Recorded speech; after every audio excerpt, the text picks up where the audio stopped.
Hello, everyone. Welcome to A Turn of Events, where we put a positive spin on the future of your business. I'm Annette Naif, the CEO and creative director of Naif Productions. We are a strategic event production company, and we specialize in corporate, social, nonprofit, and weddings. If you are looking to do an event, reach out. Happy to help you. If you are a wedding or event planner and you are looking to start your own business, or you are struggling in your current business, join us over at the Event Planner Society Facebook group. Lots of great things going on over there. Lots of great lessons and advice and all kinds of stuff, collaboration. We'd love to see you at Event Planner Society. That's where it's at, the Facebook group. So join us there. Okay, so my next guest, who I'm very excited about, is Darnell Brown. We're going to talk about why radical candor is the key to unlocking your creative potential. Darnell is a fractional growth strategist and designer who helps creative and non-creative entrepreneurs power up and impact lives through his courses, frameworks, and community. Some of his clients include Band-Aid, J&J, and Passport Parking. Darnell, I'm super excited to talk to you. Yeah, good afternoon to you. Thank you to those watching live and the replay. Appreciate the warm intro. And for also, like you, just as a person and what you bring in your light and your energy, I think I'm going to vibe with that very well during our time together. Thank you so much. I got a lot of energy, that's for sure. You have to do what I do for a living. That is for sure. So why don't you tell us a little bit about yourself, what you do, how you got into that, and also we're going to talk about radical candor and just what does that mean and what's that all about, and then we'll get into our flow here. Yeah, so I help creative and non-creative entrepreneurs power up and impact lives, and I do that in a myriad of ways. I work with non-creative entrepreneurs through one lens, a lot of done for you, done with you, strategic work, things related to branding, marketing. And then with creative entrepreneurs, I feel like those are my brothers and sisters, people I know pretty well at this point. Yeah. And trying to cultivate safe spaces for us to talk about the things that we're going through, our challenges, our failures, our successes, and also to challenge one another and to be kind of like an ecosystem, or like of when you think of forestation, for instance, of just, okay, if this tree ain't got energy, like we're all going to flow and give life to that for a little while. And then we might need that ourselves sometimes. And so I feel like I had to work with them in a different way and create what I myself need. So it's a very personal kind of journey and evolution there. And it's different from my done for you, done with you work, right? Creative entrepreneurs wouldn't necessarily need what I have to offer in those same ways. Right.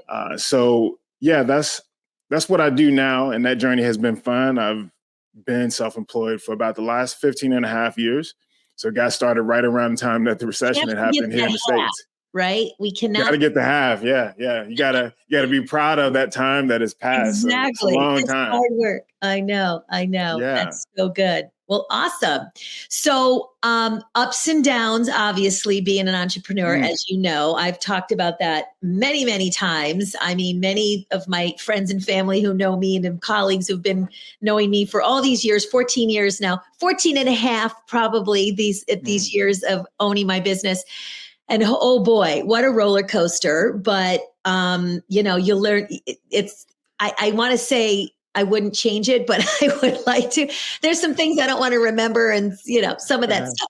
But, it's not always high. There are the lows. So why don't we talk about what's a recent low moment you went through and how did you overcome it? I think, so everything you said is right. You and I both noticed about these ups and downs. And I think one of the ones that stick out the most, that was most recent, was just a client that I was working with for a while now, several years. Our journey had ended together. And we knew that was going to happen at some point. But I made the mistake, Annette, of her, what I was being paid from her was too much of my income. It was around 75% of what I was making for quite a period of time. And I knew better than that. I knew that I shouldn't have put myself in that position, I guess I got a little bit comfortable perhaps. Yep. And just kind of tunnel vision on working with her. And so that thing kind of slowly fizzled off. And again, that journey ended together, and we'll be on a new path in a different way. But that was a huge, that was hard just from, I think, the monetary standpoint Right. of what that does for, and all of the snowball effects that happen because of that. And so I felt like a lot of the things that I had built during that time kind of had to come crumbling down again. And then I felt like I was almost back where I started, early on in the entrepreneurial years, kind of the same thing. And so you feel like it could be a cyclical thing. And then I realized in that that's probably on me in terms of certain money beliefs and stories I have around that. Sure. And I was talking with people the other day, just saying that, I'm a huge attractor for it. And I know that I provide value. I know how to get it and get out here and do what I need to do. But I figure that there are complexities and kind of, again, just trauma around there that I didn't realize that I had. And that's really the foundational issue. Because if I did have what I needed to do, just I think mentally, and that self-work done with, okay, how to use what you're earning, your active income, and then have it be working for you passively, and be as obsessed and passionate about that as I am about entrepreneurship, then I feel like I wouldn't have went through that. And so, it's hard, man, because you feel like you're back where you started in a certain degree, even though you've evolved so much. And so the cyclical nature, the irony of both sides of that, of saying, well, I've evolved over the last 15 years, but I'm still making some of the same mistakes as I did 15 years ago. And so clearly you need, not only you need help there, but as you age, just recognizing that, man, it's okay to ask for that support. There are smarter people at you that only focus on those things that you're not good at. And so being comfortable with reaching out, with sharing that story, and going through, I think, the trauma around that. And trauma, it can be I mean that in little t, because this could be subtle things that you don't even recognize, not things that were just specific moments about your own money story, but the way that the energy around it and the things that you've probably heard this before from some people that you talk with, I would imagine. Isn't that right? Yeah, for sure. I mean, it is a scary thing when you get to a position where, you've had the same clients, and you never want to put yourself in a position where you have one client that's pretty much like what happened to you is most of your income was coming from that client. So that is a scary position to be in. I have had that where I've had, consistent clients, and we were, getting same event. We were doing there a couple events a year or 3 events a year, and I have a contract for that. And then all of a sudden something happens in their life and they change, they're not doing events anymore. Like maybe there's a death in the family or something happens and they change the whole structure of their business, and you're affected by that. So I think the key is to making sure that you're not putting all your eggs in one basket, as they say. And, I do events. Obviously, I have multiple events a year, but at some point in my life, when I'm an old lady and I just can't, manage these events anymore, and I'm like, okay, enough is enough, because 30 years of doing this is a long time.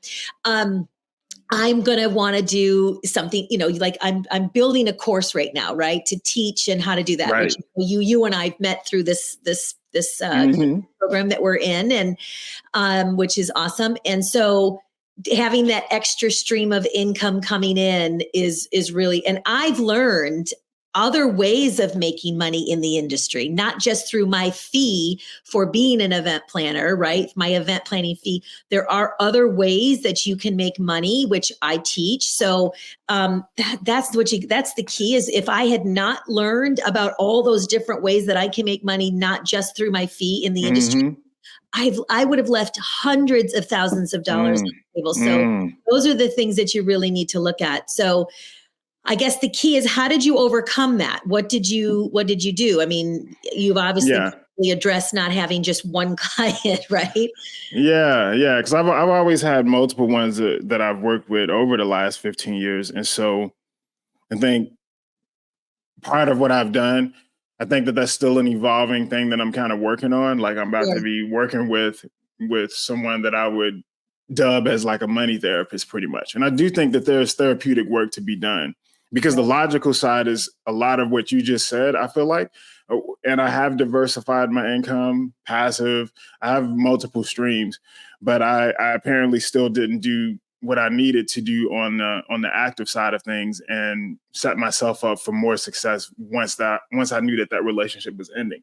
I also, Annette, like I was upfront with my email list about that. I shared kind of what I just did with you in that list and just kind of, I think talking about it and, it's hard to sometimes make things real and kind of get it outside your own head. But when you are trying to tell a story and talk about the things that you learn from it and challenge yourself and make a commitment to people who are reading your list, it makes you show up a little bit differently. So that was also new for me. And that felt good. That felt like vulnerability. That felt like radical candor, like kind of the topic that we was getting around to here.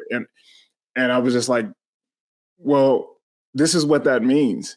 Yeah. And when you can do it when it's inconvenient like that, like when the times are difficult, when it's a topic that you'd rather not talk about that much, but to do it on your own merit and just show up for them proactively in that way and just to walk the talk, that like made me feel amazing. And it resonated with people. Like I heard back from them and I figured that it might, but to toe that line of saying, well, how do we share those pieces of yourself when you're looked at as like the de facto leader or the de facto authority in a topic?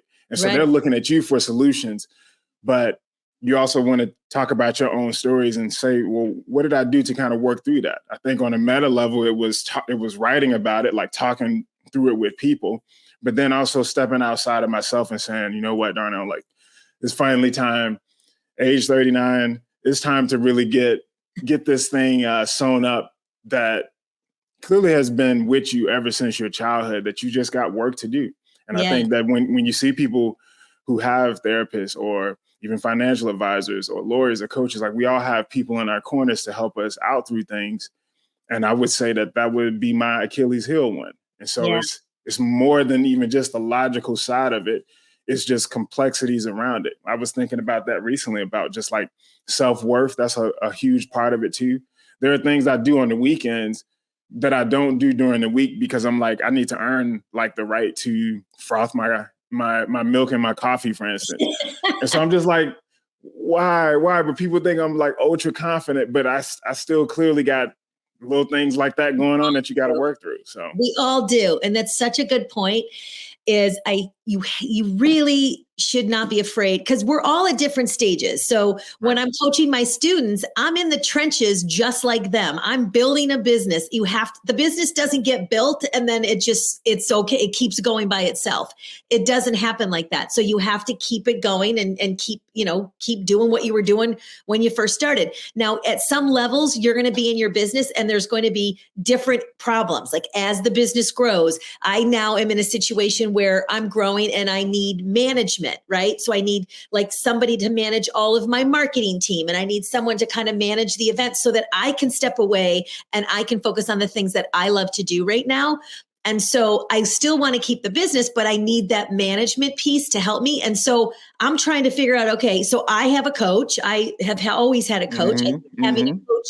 I have a nutritional coach. I have I don't have the finance coach, but I probably should bring that in. But my beautiful guy is Wall Street 30 years. So he kind of helps me with all of that. So I really kind of go to him on that. But so I think it's so important to reach out when you need help. And so that's what I did. I was like, listen, I'm at a point right now where I'm overwhelmed. I have too many people. I have a lot of team members and I feel like I probably have too many, which I do. So I'm kind of going to fix that. And so you can have just too much going on and not know how to manage that piece of it. So along the way, your business is going to evolve and things are going to change and you might change the coach you have, right? Because you may evolve from that coach as well. So, and I've had probably 4 or 5, all fantastic, love them all so much. And I got so much out of them, but at some stages I need different things in my business. So I think that's super important. So I'm very proud of you for like recognizing that and keeping it going. So that's so exciting. So speaking of that, so what is your biggest superpower, both professionally and personally? Yeah, so I would say personally, it might be, I think, curiosity. I think curiosity and a determination to satisfy that curiosity. That's And awesome. I think varied interest as well too. Like I like several things that you wouldn't think go together or make sense, Right. or just certain habits and routines. But I just think at the core, that superpower personally is going to be curiosity in people, curiosity in stories, curiosity in learning new things about myself, like by going through a crucible, perhaps, or because it forces you to learn things about yourself when you go through new situations. I figure, and you can, your fight or flight response, that sort of thing. Right. I would say probably professionally, one thing that I've been hearing has been discipline. I would say, even though I don't think that that's mine, but that's one of the things I hear. And the other big one in that would be energy. That's the big word that when people are commenting on, like when I publish videos or content around it, or they see me in a video, they're like, "Man, I love your energy and stuff." And so that made me think. I was like, "Wow, that's a term that keeps coming up." Yeah. And I think that just means, I guess, a certain presence about you, a certain aura. Right. Maybe that's what it is, but usually, that's easy to project when you can be in front of someone and they can see you face to face. Harder to do when you are limited to just text, perhaps, Right. or limited to just audio. And so I've been thinking about that a lot, even in the group that you and I are both in, of saying, well, how do you lean into that if that's something that is already working for you and it's who you naturally are anyway? And how do you kind of capitalize on that a little bit? And so I did, and I started doing that, and I started getting more comfortable on video. And I'm like, well, if the people want this and this is what works, like, let's do it, because it feels good. It feels authentic. It's who I really am. So I'm not putting on a show really or anything. So yeah, those would be the two, both personally and professionally. I love it. I think we're made from the same mold, Darnell. Okay. Interesting. I love that. Yeah. I love that. I get this. I get the same thing. I am definitely disciplined. I get, even with my diet, and I mean, I might go off on occasion, but for the most part, I'm pretty good at, like, if I set my mind to something, I stick with it. So that's not easy it's not easy for everybody. I'm just like, well, if you want to do it, then just do it. If you don't, if you want to eat healthy, then eat healthy, but it doesn't work like that for everybody. So, right.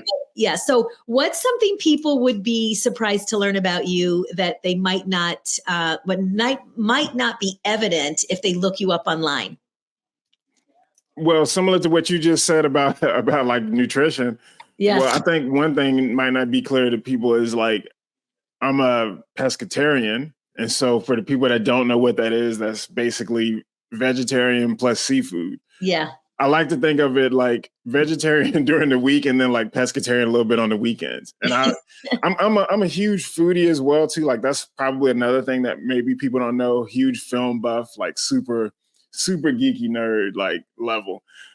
I don't know how much that comes across, because I don't talk about that stuff that much. I'm always trying to, like, provide value and stuff for people, and trying to leave them better than where you came off. But there is value in entertainment for sure.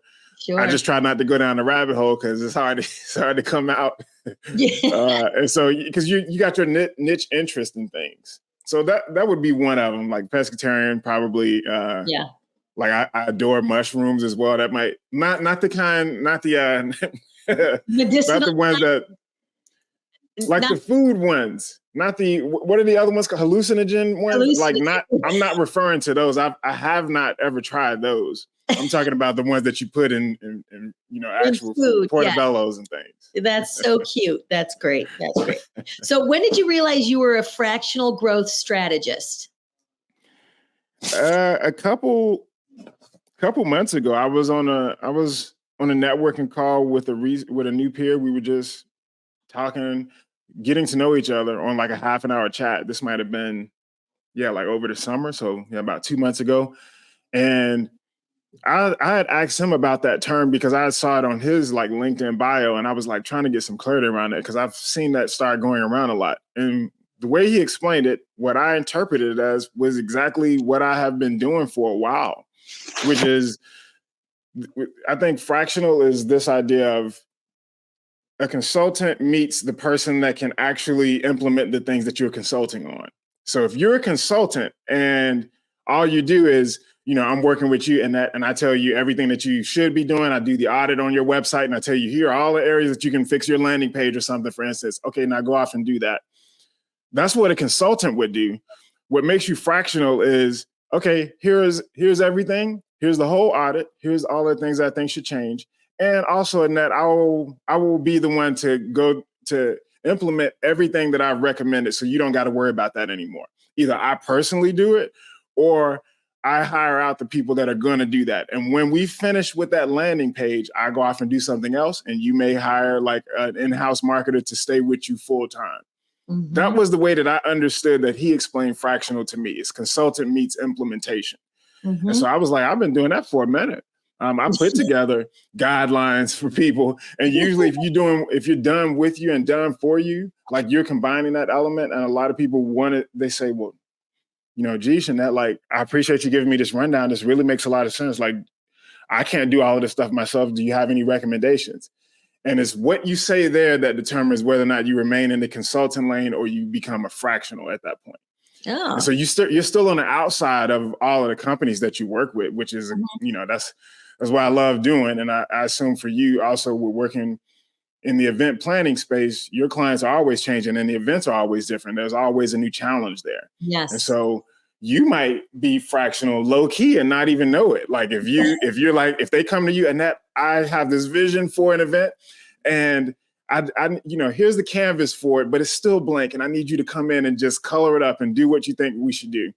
And you got your team that hands out. Like you might partner up. You might have your own referral network. You might be fractional and not know it like I did. And so I was like, I'm going to play around with starting to use that a little bit. Does that make sense? Yeah, totally. I mean, I look at it as strategy. Like we are a strategic event company. So like we help with the strategy around events and things like that, because it's not just, we, aside from doing a wedding, there's not really a strategy for that, but there could be. Right. But we're talking like, nonprofit and corporate and things like that. So, we're not just going to put, linens on a table. That's not what we're really about. And as you said, I do have a team and I have a lot of people who help me. I cannot do any of this. I mean, when we go to an event, I'm always so shocked. There's like 100 people that come and help with, all the vendors and the venue. And it's so amazing to look and see everybody's doing what they're supposed to be doing after a whole year of planning. So I always get excited when that happens. So it takes a village to do it. I don't do it all by myself. Right. All right. Yeah. So how are you up leveling your own skills as a professional these days? Really going back, Annette, to talking about like that curiosity of saying, well, what if I'm going to evolve, if I'm going to grow, if I don't want to remain stagnant and complacent and comfortable, you have to do things that make you uncomfortable. You have to get comfy with the uncomfortable. Totally. And so for me, that meant more candor, more vulnerability, hyper transparency, being proactive of being about transparent and that, not just when they call you out on it, not just when it's convenient to, you got your highlight reel that you talk about after you have overcome the battle that you're going through. That's when we usually feel comfortable talking about the difficult thing. But what about when you're in it, right? And what about when you're an authority on a topic, but you still have these human sides to you and things that you're still weak at and that you're working from, and you're looking, Annette, to your own community, your own subscribers, your own followers for guidance sometimes, and how that can look and feel, but not, like you said, not being even afraid to ask for that help in that way. So I'm challenging myself by talking about the things I am ashamed of. I'm challenging myself by getting money-related therapy. I'm challenging myself by crafting this community, which feels a lot like building the plane as you fly it. And for me, it also means, Annette, building this plane, whether it is you got duct tape on the windows and you patching up holes and stuff in it, but yet this thing is still flying somehow. And I'm just like, this is crazy. Right. It's scary. you could lose it all. You could like lose a lot of trust or just, I think, like things that you've earned up until that point, like you could completely fumble this. But to recognize that anyway, so, I'm still going to charge ahead. I have to create what doesn't exist for me. And this has to become a very personal. I think when it's personal, when it's intimate and we tap into something deep within ourselves and we say, well, I'm going to write this book because it's the book that I needed a year ago, or I'm going to write this book because it's what I need right now. And I would need to read these for somebody else that's in these shoes. So it's deeply personal to you. And so there is a huge passion for it. And that passion helps sustain things when those times are uncomfortable, or when you're in a season of lack versus abundance. You're still able to tap into something bigger than yourself and say, well, this was a personal thing that I started first, but it's universally appealing at the same time. And the paradox of that, and this matters to other people. And now I know that. And now I definitely have to show up differently. So those are some ways that I'm challenging myself, if that makes sense. I love that so much. And it's the same with me.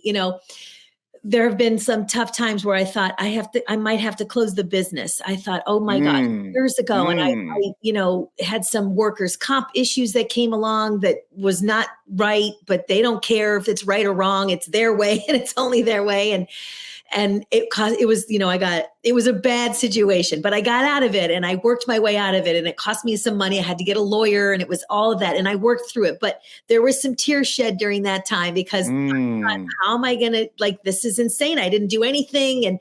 But they don't care. It is what it is. And I feel like all the things that I went through that were the bad things and the rough things, I love talking about it after I've come through it. Obviously, you never want to talk about it when you're in it because you're too emotional and it's messy and things like it always, even with all my experience, it still happens. You think I can't even begin to tell you that I can't believe stuff happens because humans are all different and people's personalities are all different and situations are all different. So but I love telling the stories because the best teaching are all of those problems that happen and how I solved them and what I did to fix it. And right. So I love that. And I think it's so important to always be evolving, always learning. I'm going to make mistakes. I'm still going to make mistakes. There's things like little things that will happen in while we're planning something. And it's like, gosh, why didn't I think of that? But because I'm just, I can't think of every darn thing. Right. Right. What I love about my team is I always involve them. I always let them give their opinions. If there's a better way to do it, if you have better ideas, let's talk about them, because I've lost a lot of the ideas after my age. Like you start to think, I still need inspiration. All the generations that are coming up are, my team are pretty young, I would say. But they're all fantastic and it's really great. So can't agree with you more about, just making, bringing that all together and all of the stuff that happens that goes wrong. At some point, you're going to look back and say, okay, you will get through it. And I'm just so glad I never gave up. Right. I just never gave up and I just kept fighting through it. So that's the thing that I always teach is just keep going and don't give up. Right. So I just want to check the time because I know we have a little bit of time. All right. So, so all entrepreneurs are struggling. This is going to bring us into this with something. What's challenging you right now at the moment? And I think we may have addressed that. But if not, let's talk about it. Yep. So we did talk about one thing, and I would say the other thing more from a good problem, like a proactive sense, the thing that's challenging me, and that is, to use another analogy, because I'm big on those, is that I have to learn how to play the orchestra, as that great quote in that Steve Jobs movies go, versus playing the instrument. And so I'm used to playing the instrument, being highly skilled at being a guitarist, for example, and being a soloist, but changing over into conducting a symphony. And not only you have to compose the music, right? So you got to write this great piece of music that people are going to see at some point, or it's going to be part of a movie soundtrack. So you have to write the music and then you have to conduct it as well. And, oh, okay, this person has a trombone, this person has this. And so when you were talking about you and your team, for instance, I'm like, man, there's so much game that you probably could give me just about working with other people on that level where you have to delegate, where you have to give tasks out. And not even just your in-house staff alone, but also referral networks, just people that don't necessarily fit into your boat, but being able to refer people to other places. Right. I'm now running the community and stuff as well too. And like what that looks like as you find your super users who you want to nominate into like leadership roles because they're already taking that initiative anyway. They're clearly invested in this. They like this. They're all in on this. And so again, just being able to work with, okay, this person plays the saxophone great, and I got my pianist over here. And how do you make a beautiful piece of music with this and do that over and over and over again? So conducting a symphony versus being a soloist is a huge challenge. But it's not impossible because you've done it. So I can always get some game for you. That's part one. And two, I would argue that when you're at that threshold that you have to make that decision anyway to scale, because you can't do it all yourself anymore. You can't serve. You can't make the impact that you crave. That's a good problem to have. But we have to, and I feel like I've been kind of training at this my whole life with just my keen curiosity, my genuine curiosity in people, and giving them the floor to tell me about their truths and their own perspectives. And now taking that and being able to create new art amongst people, between people, and then all of us coming together to present something before an audience is a fascinating challenge and a huge prism because, like you said, humans, we're complex creatures. We all got different desires. What if your soloist and your guitarist don't get along, but you love them both and you don't want to let one go? That's going to happen. You're going to have people that don't gel, and you may be the glue between them. But I'm already thinking about, Annette, like how I'm going to have to deal with those things, how I'm going to have to get two or more people on the same page because we're all making a piece of art together. And we're all in this room and we're going to make this work. And if you know, this person ain't hitting the right note, you got to be good at saying, well, where is that hang up? And did it come from me? Like the way that I wrote it, could I have been clearer? Because it's still, it comes from leadership. It comes from the glue, putting it all together.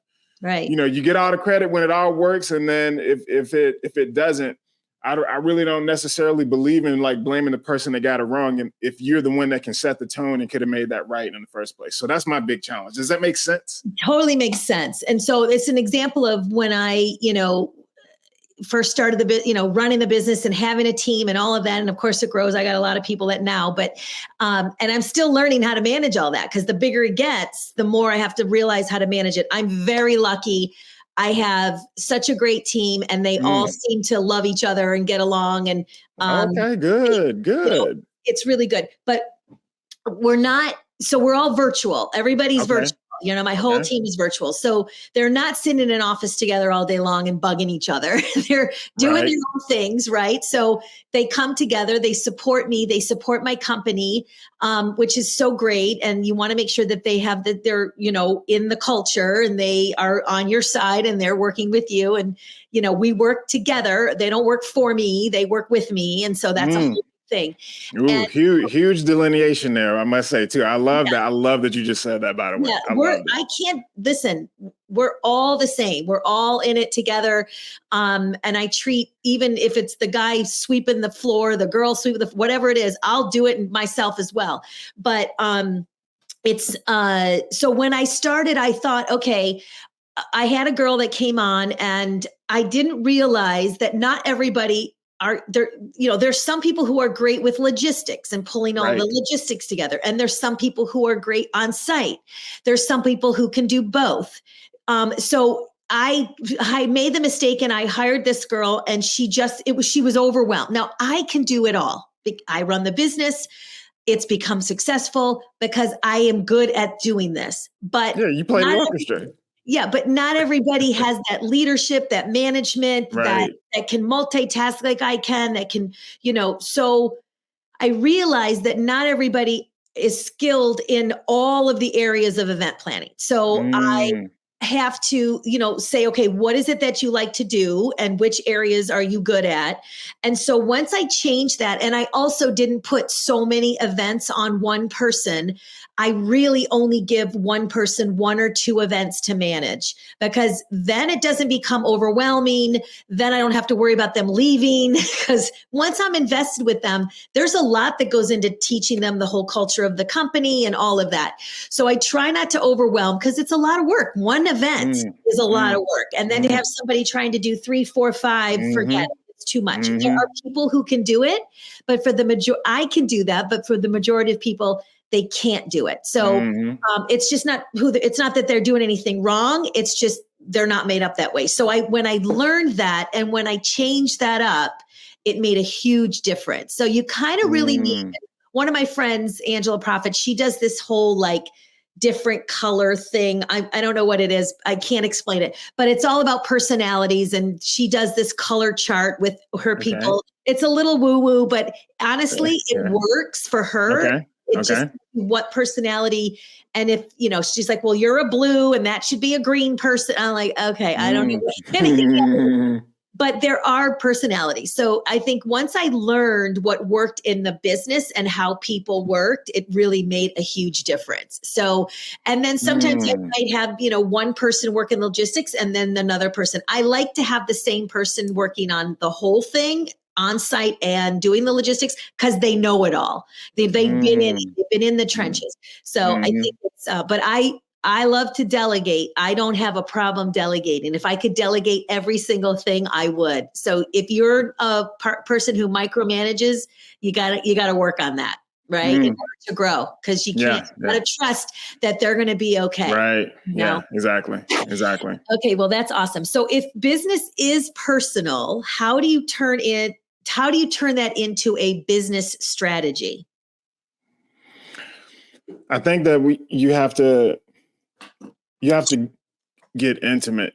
And what I mean by that is just think of one person who you want to leave better than you found them, right? We often talk about like our ideal clients or the person that we're in business for, like the perfect person, where they find us at the moment that we become like a force in their lives, or what they've done to search for them, like their exact problems up until the point that they interact with Annette for event planning, for instance.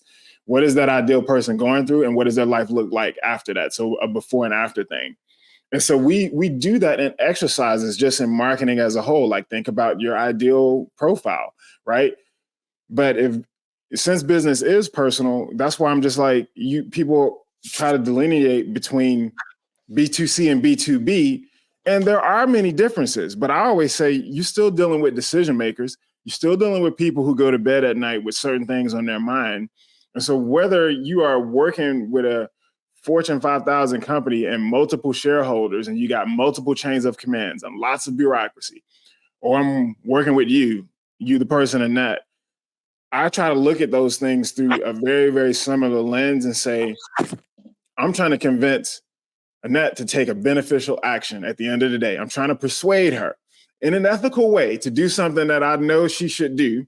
And where do I have to find the way into her chapter and where she's at right now with what she's going through to make that make sense to her? And I have to get better at connecting those dots and being the straightest line between 2 points in time, where Annette is, where she's trying to go. And the more that I can do that for people, to be that catalyst, but also that through line for them, that tunnel, that wormhole, like then I'm doing something right. So whether you manage a full company or you're a solopreneur, it's kind of the same difference. I'm still dealing with the complexity of a decision maker or multiple ones that are in charge. And if it's multiple people, it's a dance. You're always courting people. You're always convincing them. We're always selling even when we're not trying to. Hey, right. Annette, I love that lamp in your background. You're like, I got it from Crate and Barrel or something. You're selling that brand. We do it automatically anyway. So it's just like, we're always doing it. Anytime you're trying to convince a person to take an idea. So I'll just go intimate in that way and just say one person at a time. Who am I trying to leave better than I found them? Get me in touch with that person and I'll handle the rest. And if it's multiple people, I don't really deal that well with too much bureaucracy myself. That's why I'm not in a traditional employment situation. Yeah, I agree. But But being on the outside, you got that flexibility. Like you can get in touch with those people if you need to and just say, well, Annette runs this Fortune 500 company, so she's got a gazillion things going on, but how do I tap into what is important to her right now? And it may have nothing to do with what I provide. Right. And the moment that I fix that problem for you, connect you with that person, I'm here to build a landing page for you, but you're having an issue finding someone to fix your roof or something. And I'm like, oh, I do know someone in my community that does construction and put you on the I know a guy. I put you in contact with them, and then you're like, all right, Darnell, you proved yourself. Like, what's your 5-minute elevator pitch and all that stuff. Yeah, so it's different things like that you got to learn how to court people. So that's how it works. Anyway, it's so awesome. We're coming down here. Only have a few minutes here, but can you tell us some of your best marketing tips? Give us a few best marketing tips, and then I want you to tell everybody how to get in touch with you and how you can help them. Okay. Yeah, best marketing tips over the last 15 years. Kind of just recapping a little bit of what we talked about here, Annette. Intimacy, I feel like, is a really big thing, an underutilized tool of just trying to focus on changing one person's life versus multiple people or having thousands of people that you're trying to be all different things to. Focusing on one people. So again, intimacy in that way. Storytelling, being a better problem solver, which I always like to say, if you want to have a successful business, the successful businesses are really just great problem solvers. And great problem solver, to become that, you have to be a great listener or a great observer of who your people are that you're in business for in the first place, and almost be pretty much obsessed with solving their problem for them. And when you can do that better than everyone else, when you care more, when you genuinely find something to latch onto of saying, man, you know what, even if I don't got it all together right now, I'm still going to learn what I need to because I really care about this problem. And you're obsessed about that. All of those things happen from that breadcrumb trail of being curious enough about who it is you want, like with you in event planning. Like there's something there, there's magic there, and it might be hard to describe, but that makes you a great problem solver all the way through, because it means you listen. It means you understand what the market is demanding and how needs have changed. And when we had to go virtual for a while, and what does in-person look like? How does this? You're constantly learning, you're constantly evolving your process and probably adapting to like the new realities we find ourselves in. And so that's the big thing, is if you can't teach curiosity as well, if you can't teach curiosity, if you can't teach passion, then I always tell people you have to get out there and experiment a little bit more. And if that's scary for people, that just means having new conversations with people that you don't know. And you will be led towards your own revelations just by virtue of having conversations with people that you've never met before. And just giving them the floor. If you're an introvert, all good. Open up the floor for them. People will talk about themselves. So they will. If you give them the floor, they will. So you don't even got to do the talking. So those are some of the things I would say. In terms of what people can find out more about me, Annette, at darnellbrown.com is a great place. We have as well our Forge community, which that's a topic for a different day. We're out of time for that, but that's also something I'd like to leave people with. And I know we'll do it in the show notes as well, but they can find out more about that at darnellbrown.com/forge, a new budding digital ecosystem for purpose-driven creative entrepreneurs, where we are all learning, bonding, and growing, because we want to make an impact, but we need to challenge ourselves. And we definitely need to be acting on our ideas. So this is a place for us to do all of that, and me to challenge myself as well. Flat organization, by the way, similar to what you're doing. I'm not better than anyone. I'm not smarter than them. I'm not more talented. I got as much to learn from people in that community as they do from me. It's an ecosystem, and that's what that means. So I love it. I love it. I love you. You're fantastic. Thank you so much for being here. And thank you for holding down the fort when we lost the electricity. It was a commercial break. Y'all, it was a commercial break. Y'all just didn't know about that. It was a commercial break. Well, you did a great job. Thank you so much. And thank you everyone for joining us. We'll be back soon. Have a fantastic day. Bye, everyone. Thank y'all.